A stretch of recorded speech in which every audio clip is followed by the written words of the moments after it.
Christmas came early this year. Oh yeah.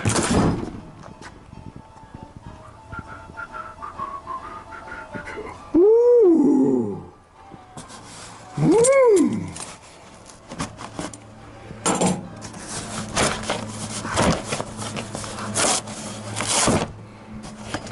Well, Gear Vendor's website,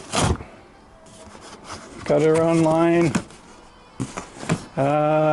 This particular one, M465 tranny and a 208 transfer case, 86 Chevy. I need two hands. 86 Chevy K10.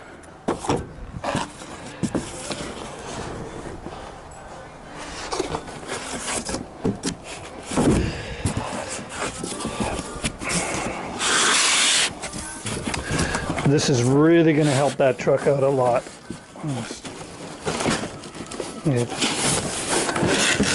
Because it's a 5-liter, it doesn't have the torque and the spacing between the gears,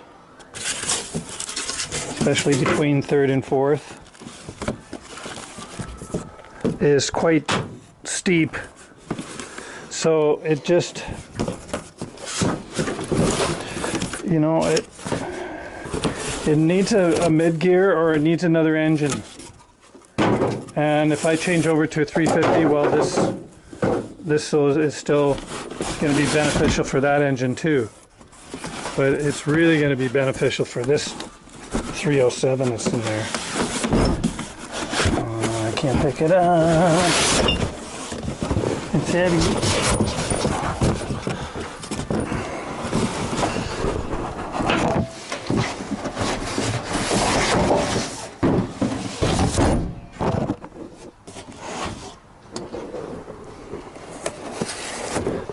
This will be the control unit.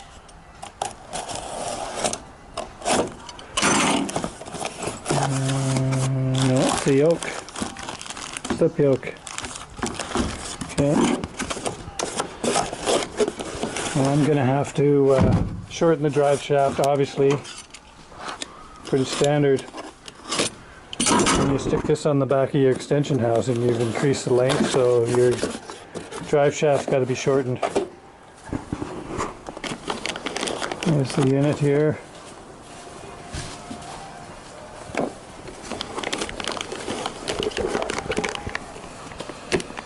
So you can have it set for manual or automatic.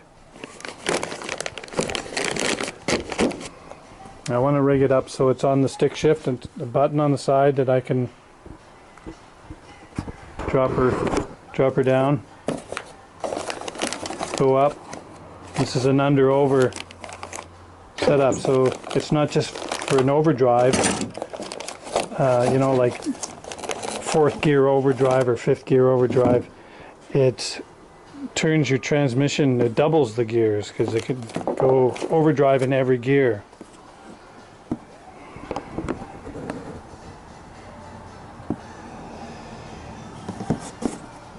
And that's where I really need it. It's going to be used between 3rd and 4th the most, and 4th gear overdrive.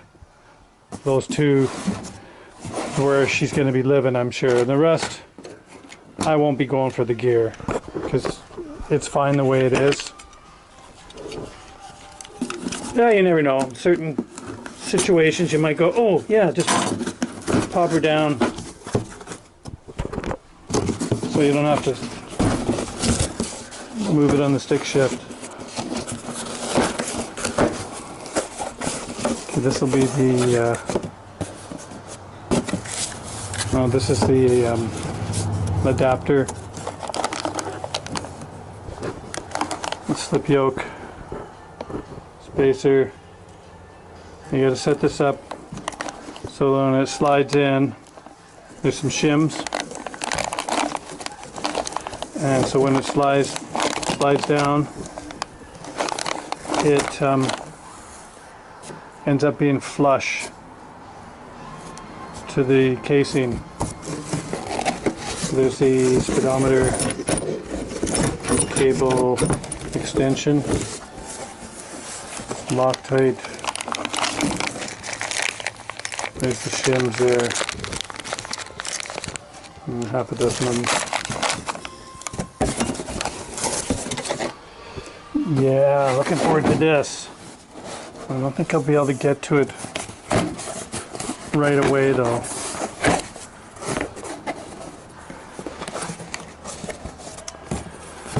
But I'll keep you on board for sure. So I see that there's no videos of this vintage of truck. There's one at the moment. I think it's a 72 Chevy, and I think it's two-wheel drive as well. So that's pretty heavy. A little breather cap on the top there.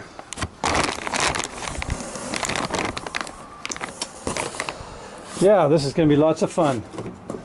So we're looking at, let me think about this. 3185. It's a cat.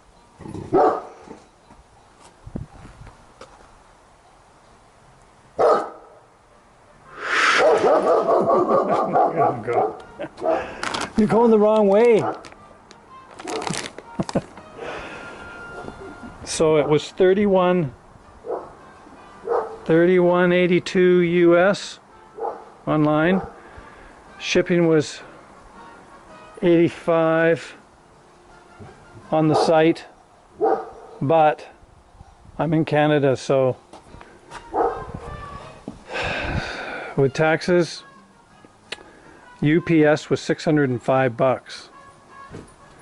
On top of the shipping, gear vendors shipping, I guess to get it to UPS, theirs was 81 US or something. Then your brokerage fees, the Canadian buck versus US.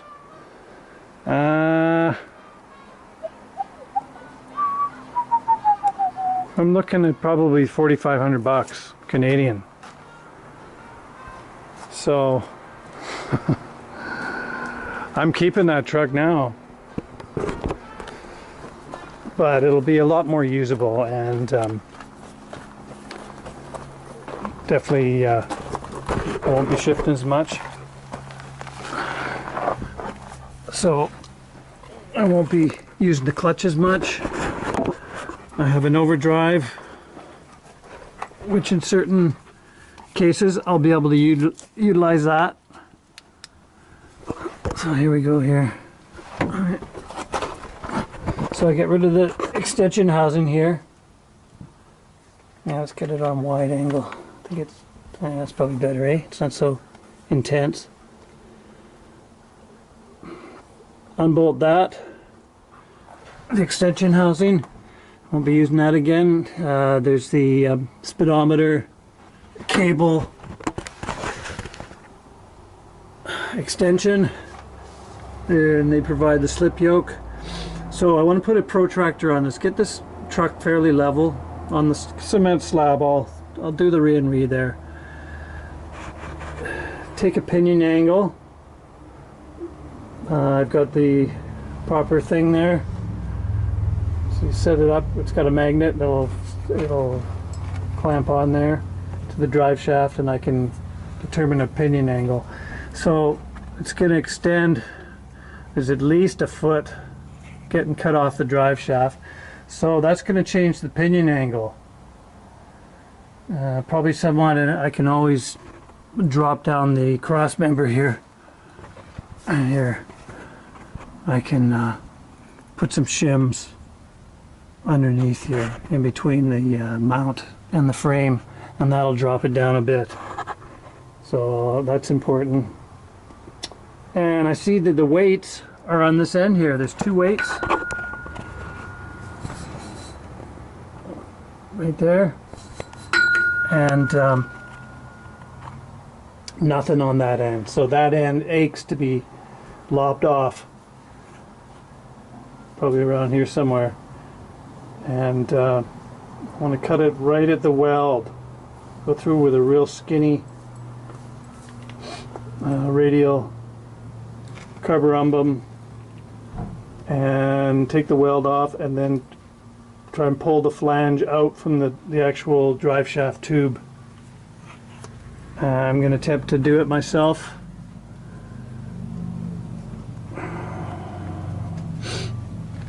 Okay, this is going to be fun. I don't even think I'll need to jack the truck up. Well, maybe put on some jack stands, make it a little easier. But we'll get to this in the next couple of days. Oh,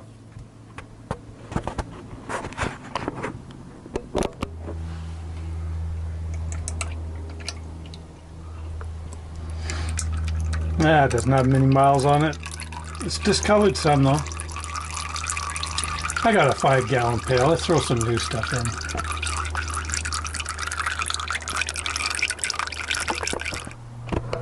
And the slip yoke with no weight in the back is, I call it 2 inches, just shy of 2.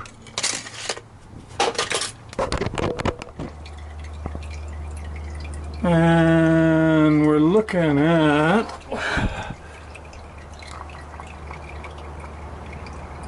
4.5 degrees.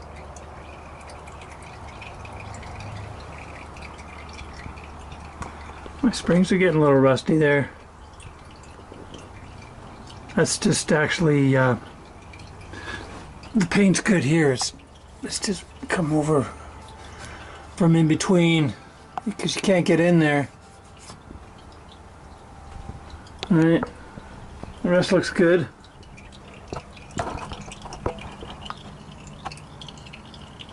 Yeah, I think you're best just to oil up your springs. Pump some oil in between the leaves there. And okay, let's get the drive shaft out.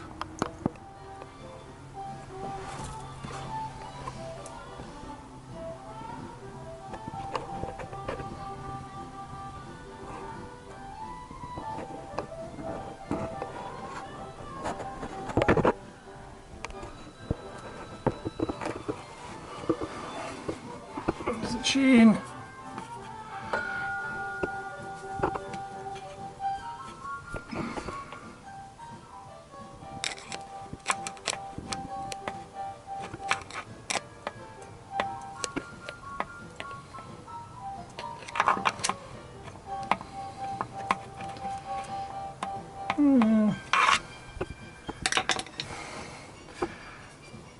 It's got a little bit of a wong. It's tolerable. Not going to go in there and change the chain. It's got fairly low miles on it. It's under 100,000 K. 9,500. Okay, well, so I marked my drive shaft.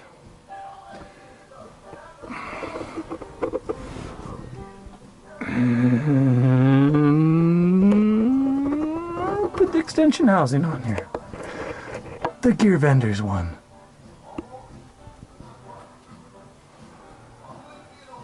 Black silicone. Get the scraper out.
Pumping the goo.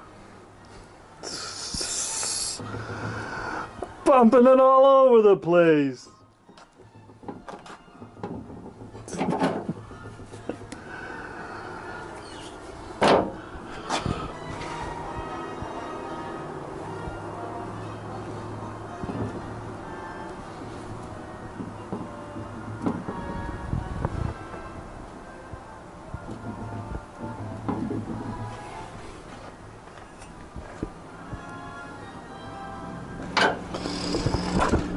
You get the idea.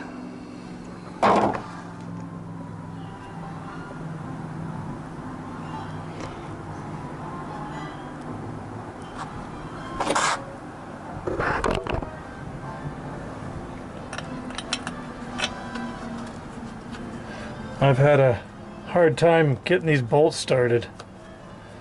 I couldn't do it. Tried everything.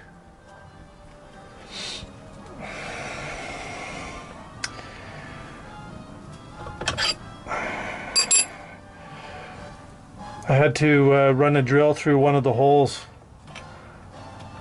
Just reamed it out a little bit. This one up here.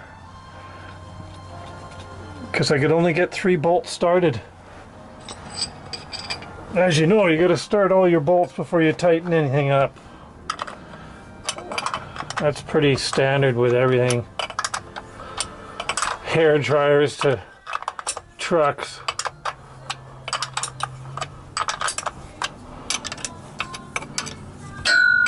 Okay, so I've cleaned the surface, put Permatex on there. There's no gasket here,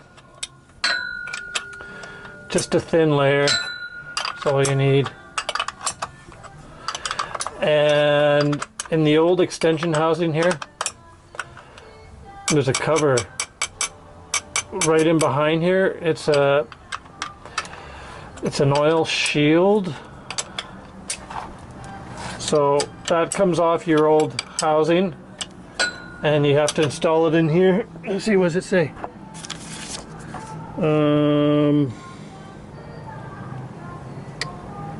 Mount gear vendor's adapter with plastic oil pump cover installed to the transfer case. Vent tube on top. Okay, so there's no bolts holding it in. It just pops out of the old extension housing and slips into here. There's 3 notches in the housing that it slips into. So the old gear for the speedometer cable used to go in right here. So now it's back here. And you need to put the extension on the cable there. Okay, not much to it, but I was struggling with those bolts. As I say, I tried and just reamed it out 1/16 of an inch. That's all I needed. Okay, there's a shallower side to the coupler and a deep side. The deep side goes into the transfer case, or the old output shaft. And the way it's looking for me, 1 shim. 1 shim in the deep side. Let's pop her in there.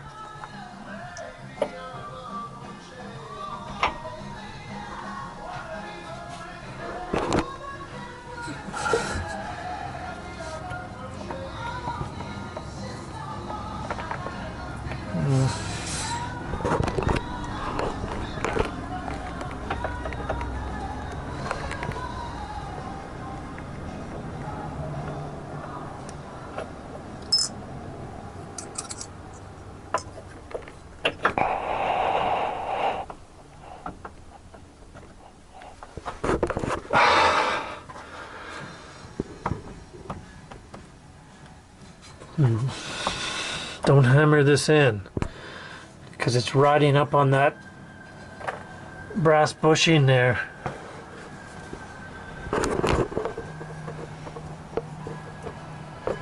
I need two hands.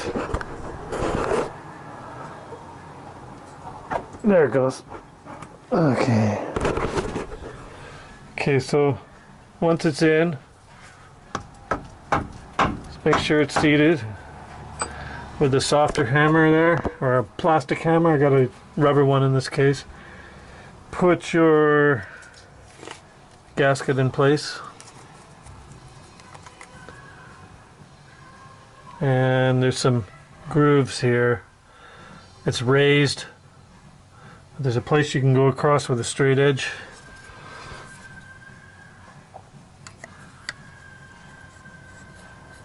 And there should be enough room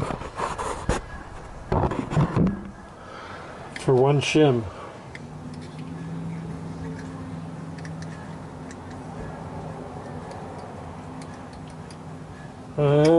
Make it two shims.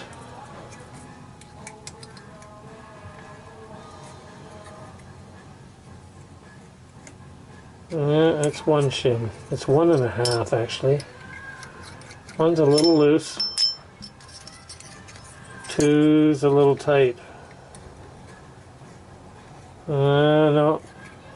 Yeah, it is raising up. I can feel it raise up. Yeah, it's 1 3/4 shim there. So I think I'm going to leave it at that.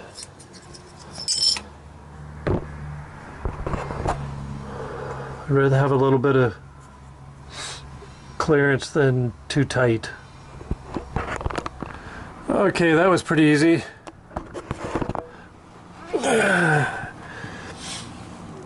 Permatex on this surface here because there's no gasket.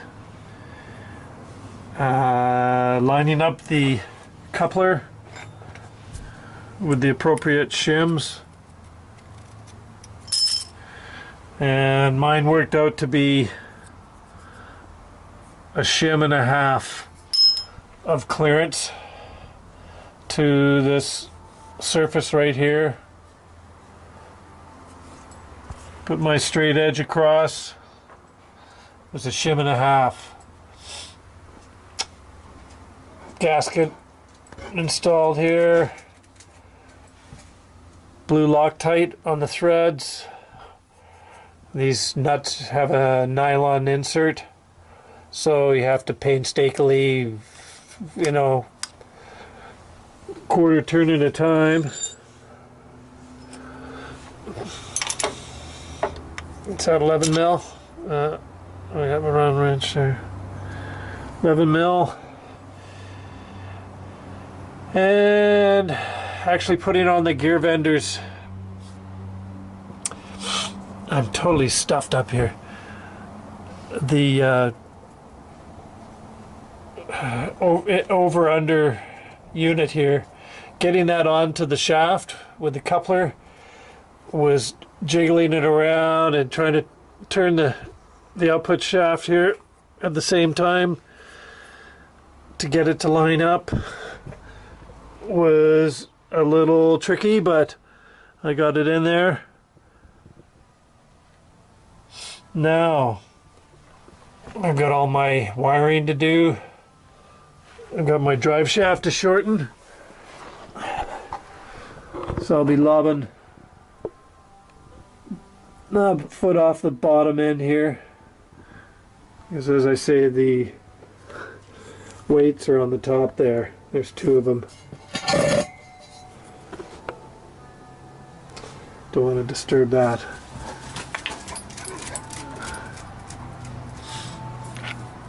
They provide a new slip yoke for this drive shaft, the output shaft.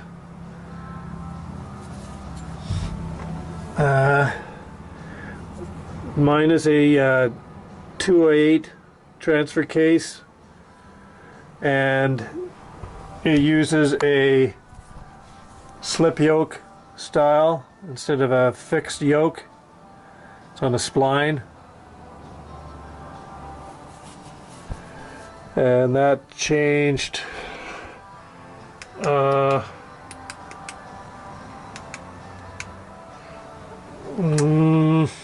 think it was 85 85 they changed to this transfer case, which is a aluminum housing. They got rid of the cast iron one with the fixed yoke. Okay, that's enough for me today. Now comes the fun part, is the drive shaft. And I haven't got any fluids in there yet, obviously, because I need to put my slip yoke in place. And I need to have that on the drive shaft. So I won't be putting any fluid in till the end. And I can play around with the wiring now.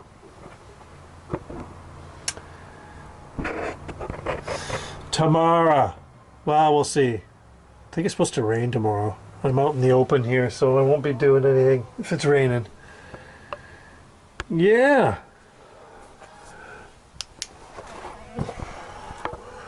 Gear vendors. I like it.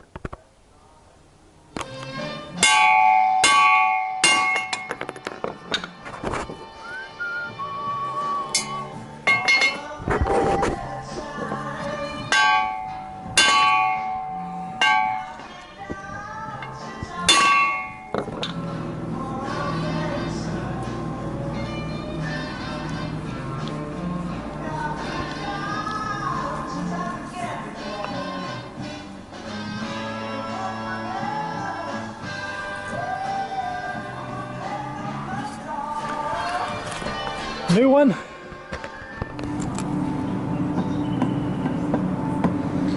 Feels nice and free. New U-joint. New U-joints.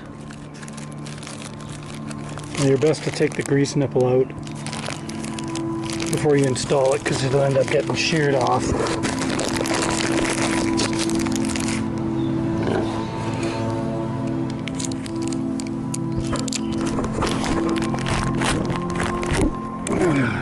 Two ends.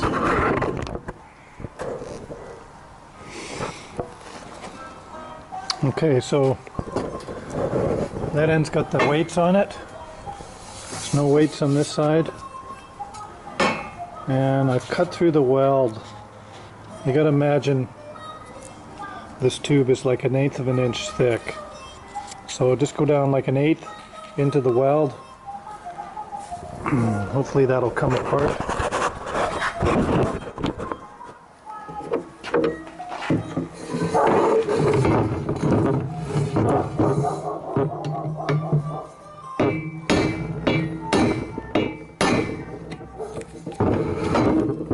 There it goes.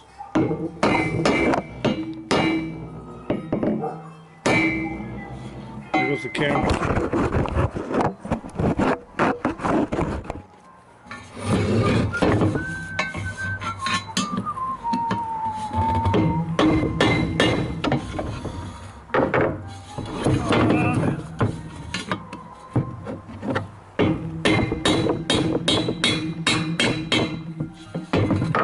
Here it comes.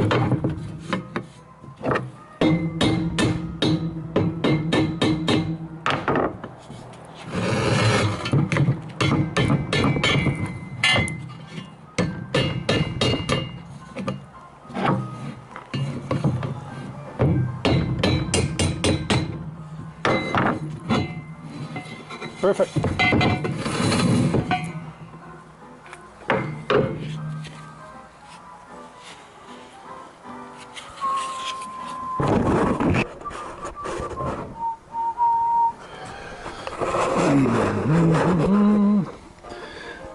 And according to my calculations, there's the mark there. It's 42 inches, so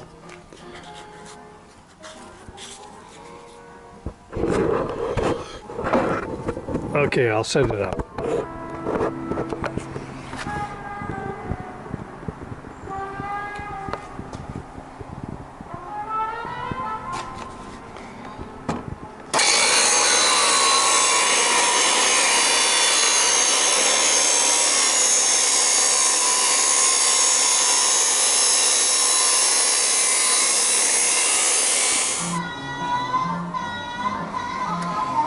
Okay, so I've beveled the edges there. I'll take my wire wheel and go over the face there, take any paint off so I get a good weld. And she lines up nicely.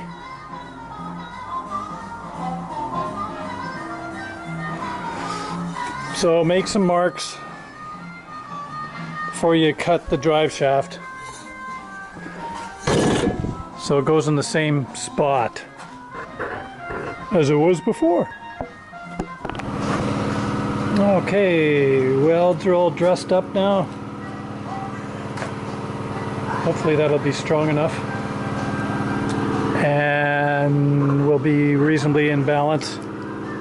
We'll find out. Okay, so get it started all the way in one side and then slide her over carefully. You can feel it there. She's going in now. You want to bridge that. So it's going in on both needle bearings there.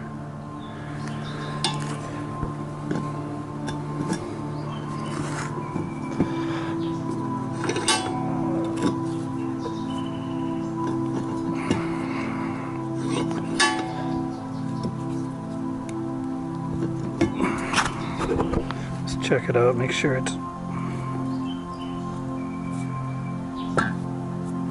can be a little cocked and it'll feel stiff. Feels like it's not going in all the way.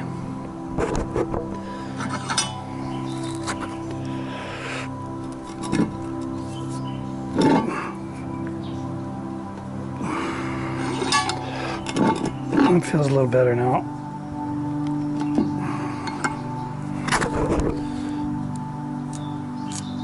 Yeah, that's good. It's bottoming out on both sides. So I know a needle bearing didn't get tripped up there and fell into the middle. Okay, let's mount it up.